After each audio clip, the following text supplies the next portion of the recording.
Isang sumpa ba o biyaya? Pandemya. 8 letra pero kainaman ang naging epekto hindi lang sa iilan kundi sa lahat. Kaya hindi malaman kung paano lalabanan pero pag-iingat na lang ang kailangan. Hindi ko maipaliwanag kung anong nangyayari sa mundo. Mundong kinagagalawan natin. Hindi ko masabi kung sumpa ba o biyaya itong naranasan natin lahat. Maraming nawalan ng trabaho, maraming nakitil ang buhay ng mga mahal natin sa buhay. Pero wala tayong magagawa kundi ang magdasal sa poong may kapal.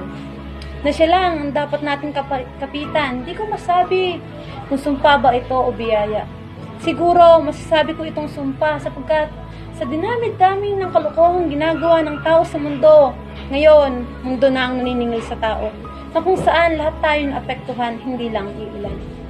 Mahirap makisabay sa bagong sistemang ating nararanasan. Pag-aaral online, hindi madali, pero kailangan sumabay. Pagtatrabaho online, hindi madali, pero kailangan sumabay.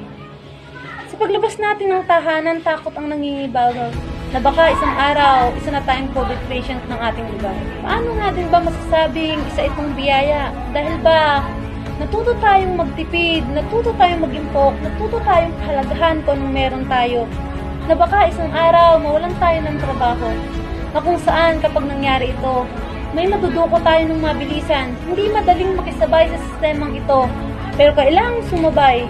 Paggamit ng face mask, face shield at alcohol ay kailangan. Ang protekta sa COVID virus na kumakalat sa mundong ginagalawan nating lahat.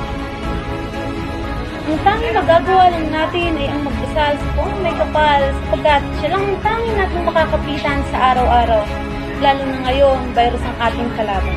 Huwag tayong mawalan ng pag-asa, mayroon tayong siya, natutulong sa bawat isa. Kapasumpa man ito, biyaya, tandaan natin may Panginoon tayo na di tayo pababayaan.